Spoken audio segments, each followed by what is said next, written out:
Kami começar para agradecer a Fundação Respetami e a diretiva quando nós uma apresentação de uma forma bem profissional de todo o desenvolvimento e todo o trabalho com a Binta Hasi já para mais de 20 anos da nossa comunidade, uma fundação que está concentrada no aspecto preventivo para informar maior, informar tata e mama a importância para cuidar de nayuna, para o direito de muitos na hora de respeitar para evitar para chegar sinal de abuso de muitos e de caso aqui me mestre bisa uma fundação que tem Keiten nós chamamos Zeden de Lichten Keiten tem uma função assim importante uma função de aconselhar o governo uma função também de trazer ponto para adiante no momento que nós sente que cuida de muitos não está indo bom e seguramente maneira nós chama é organização aqui tanto partners de nós para assim nós por finalmente proteger não se unam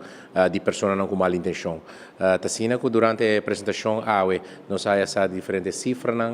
que a fundação aqui traz com ele e também de partner que não mês também tem de feld nós temos diferentes organizações que já acabam trabalhando de uma forma positiva proteção dos muitos e o qual nós chegamos a dia depois de uma reunião que era bastante intensivo, bastante extensivo,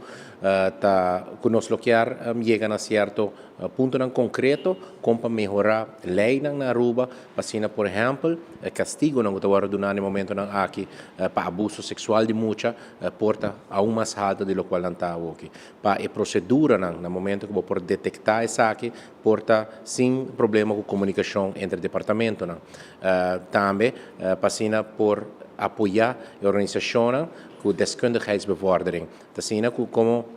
Ministério de Assuntos Social e Manejo para a Juventude, encarregado também com o aspecto de direitos para muitos, cuida de nós jovens, cuida de nós muitos,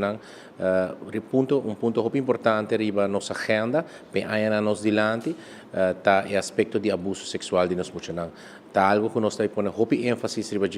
para melhorar e Keiten, maneira que está chamar cadena, no momento que vou detectar abuso, que está sucedendo depois, toda a procedura não está sucedendo depois, mestre guarda melhorar de tal forma que no momento que vou apresentar evidência cerca de juez, essa que está uma evidência assim contundente, que não está papel de straff mínimo, mas está papel de máximo straff, está papel de straff mais alto. E dentro do quadro de conversação aqui,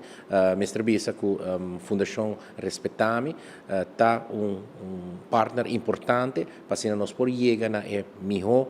processo aqui. No momento que você tem processo de uma forma canalizada, que você evidência que está forte, botar que finalmente o bohaya strafa mais alto para abusador sexual de muitos.